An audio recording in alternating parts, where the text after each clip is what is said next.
Trailblazer LT or Trailblazer SS.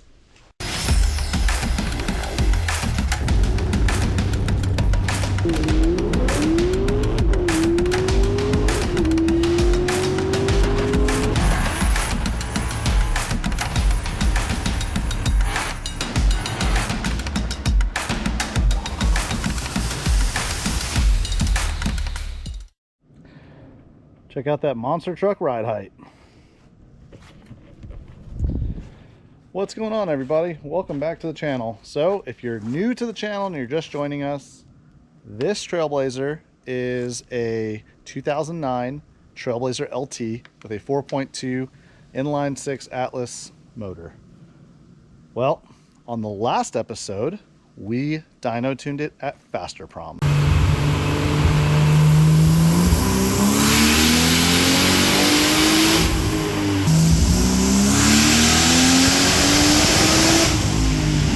Now that it makes more power, we're going to take some additional parts that I did not show you that I picked up that day and try and get them on the truck.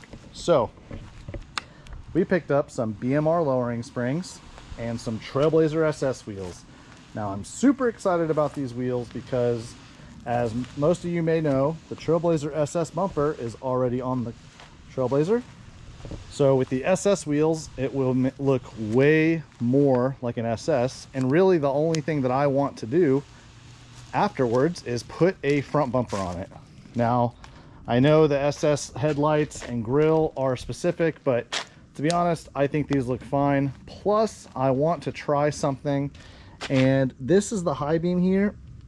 I want to see if I can get a 3-inch hole saw bit and a 3-inch tube and cut this out and make a headlight intake, but that's for a future video. Just kind of giving you some plans.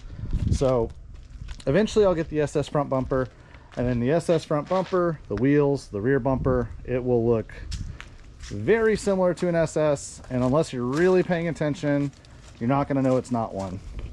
So in addition to the lowering springs, I took the opportunity to just go to Rock Auto, buy some OEM, not OEM brand, but OEM style rear shocks and front struts, because as some of you in the comment section during this build have lovingly put it, it is quote-unquote crusty suspension.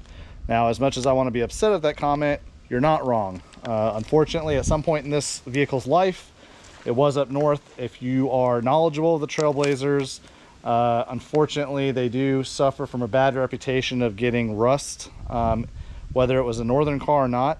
Now this one overall is really not that bad, but there's a small spot on the frame that I want to address, and then a small spot on the rear quarter panel on the passenger side. But all of this suspension and the components and all that stuff, they're all corroded. But anyway, I also bought something that I don't have yet, so I may not do it on this video. I don't know yet. I just bought it today. Somebody tagged me in a link on a Trailblazer SS forum for some aftermarket A-arms, and I can't remember the brand off the top of my head, so I'll just put it down here in the video. But essentially these A-arms correct the ball joint angle after you've lowered the Trailblazer.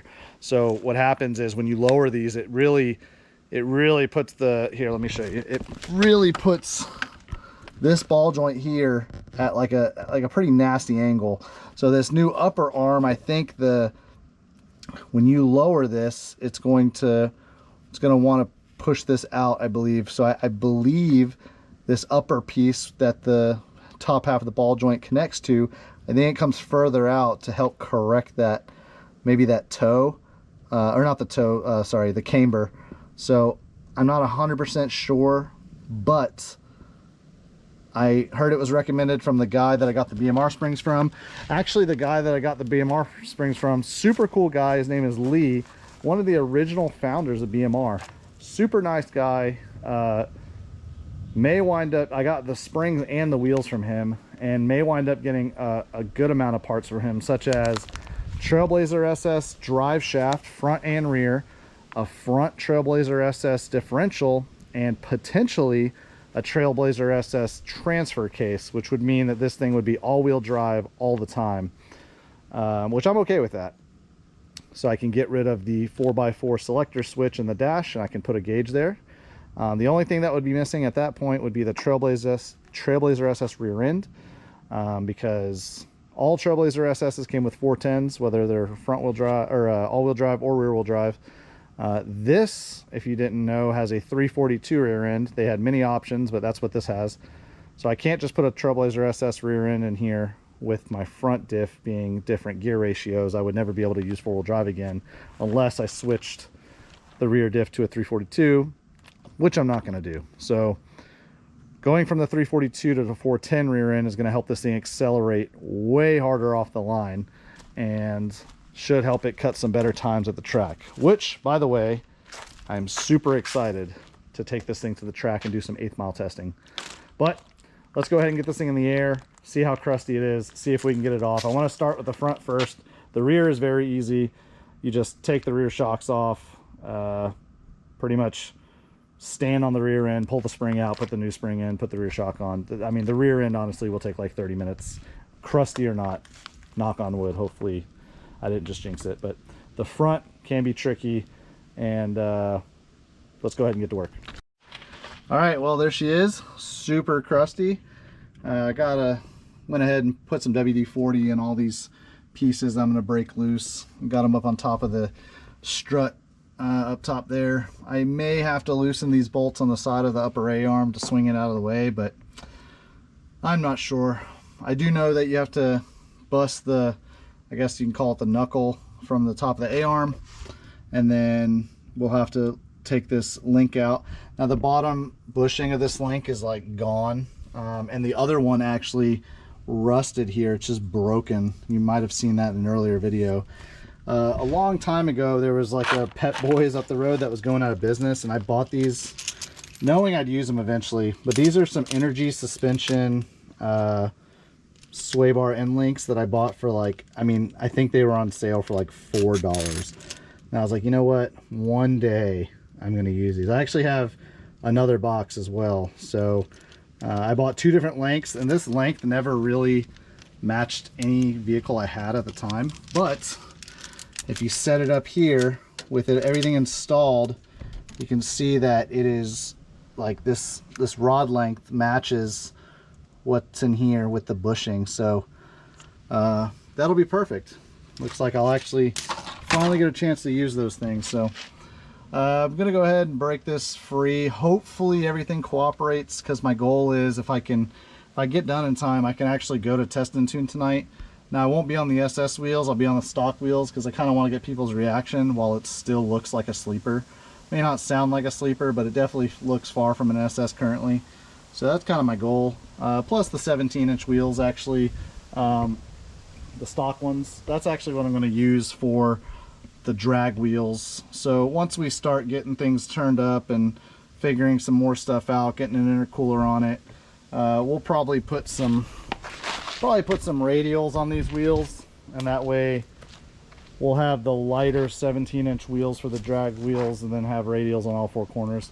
Plus these are 17s, so it's really easy to find a 17-inch radial. But let's get back to it and get this thing lowered. Well, got this freaking rust bucket out of the car. Got the old AutoZone rental McPherson strut spring compressor. Here's what we're dealing with in here. Nice, yummy. So I should be able to replace that A-arm after I do this, whenever they come in. So that's my plan.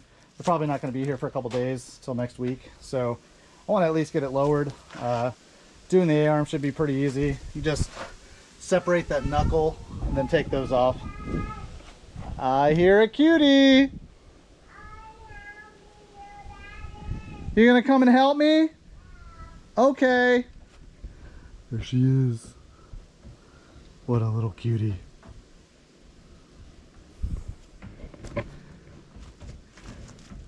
Are you gonna come help me?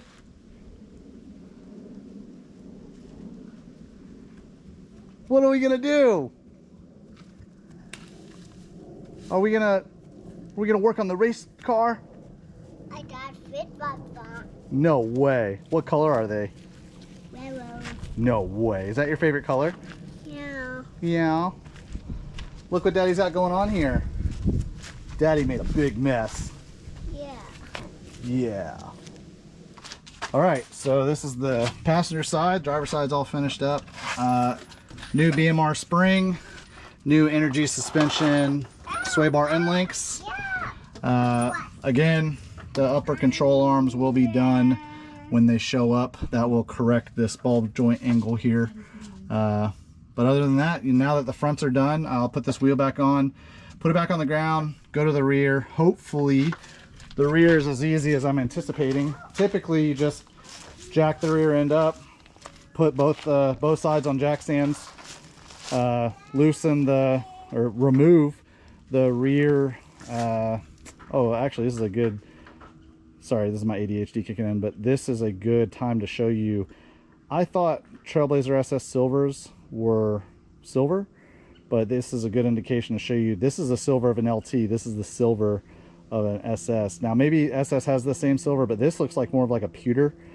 This, even when it was clean, you can see the color difference here. So it's not that bad depending on the angle you look at it, but right now you can definitely see that there's a difference. But anyway, when the rear end is up in the air and you take the rear shocks off, typically you could just stand on the rear end, pull the spring out.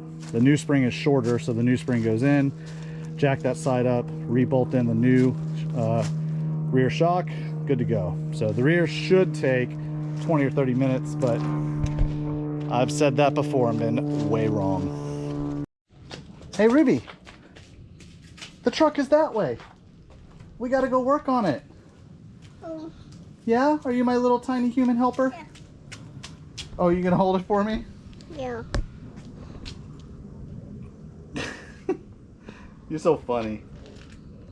Okay, so let's go show the people what we gotta do. Come over this way. Yeah. Can you point the camera at the car? Yeah. So hold the camera at the car. So hold it like this. Now we gotta walk over and show them. So that right there is bad. That's rust. This whole shock, not good. And that factory spring, it sits too high. So we need to make it lower. Yeah, let's go do that, okay? We gonna do that? Yeah. All right. Whoa, almost fell. All right. Rear lowering springs in. That one and that one, and new rear shocks. Check it out. Excuse me. Ruby. Rear passenger, completely blown. Feet down. Rear driver, not much better. If I collapse it, it'll come out, but it's just really slow. Plus the dust covers were completely rotted away, as you can see. So I'm excited. Can't wait to see what it looks like when I drive it around here for like 2 minutes and let it settle in. Trailblazer LT or Trailblazer SS. So this video originally was going to end yesterday, but FedEx dropped off my tires today, and my buddy who happens to own a shop up the road was going to be there, and lo and behold, I got to go up there, mount and balance the tires, and my goodness, I cannot begin to say Well, the 2 and a 2. how amazing this thing looks. So realistically, it kind of looks like an SS. Maybe the door moldings are kind of a giveaway that it's not. I don't know if SS's came with those or not. I'm still, someone brought that up in a post, and I honestly didn't even notice them until someone said something. But I'm kind of on the fence if I want to remove them or not. I think it would look better without them. But to be honest, those have really saved me a lot in the past. Now, SS's probably also didn't come with the roof rack, but I really like the roof rack. Plus, our drag and drive trailer for Sick Week has a rooftop carrier. So I actually have one that I can use with that. And, you know, this thing is the family vehicle. We could road trip in this. So, yeah, I'm just super stoked. Here's a look from behind. Looks pretty good. So factory size are these tires here. Now these two tires were good, so I'm going to sell these. But the factory size is a 255 50/20. I went with what a lot of SS guys go with, which is a, where is it? 275 45/20. So they're a little bit wider. The contact patch really is only maybe like 1/2 inch bigger total. but it looks great with it being lowered. The rear sits a little bit high. It hasn't settled fully. I've only put like a mile on it, so it'll probably settle in a little bit over time, but these are the BMR springs. It's a 2-3 drop, 2 in the front, 3 in the rear. I think it's perfect. I wouldn't really want it any lower than this because this is still usable. All right, well, that's going to do it for this video. If you guys like the content, you like what you're seeing, and you're not subscribed, please consider subscribing. Give it a thumbs up if you like it, and you know, if you really want to push the 4200 platform, the best way to do it is taking relevant content that you guys think is relatable and sharing it, getting it out to the masses, maybe making more people aware of it. The more people that are aware of it, or the more videos out there that are seeing it, not just mine, but other videos as well, companies eventually will catch on. There are a good amount of companies out there that support this already. The Nelsons with Pack Racing, MTech, Atlas Industries, RTech, Snake Eater Performance has the injectors that work. Faster Proms now offers tuning for the 4200. If you guys didn't know that, or if I didn't say that at the end of my last video, I apologize. It was really late. But Jeremy did say if you're interested in a 4200 tune, give him a call. His number can be found on their Facebook page, or if you just Google Faster Proms, give him a call. He's more than willing to work with people on remote tuning. Or if you're local to the Florida area and you want to bring your vehicle down for dyno tuning, he's more than willing to do that as well. But again, that's going to wrap it up. I will see you guys in the next one. Peace.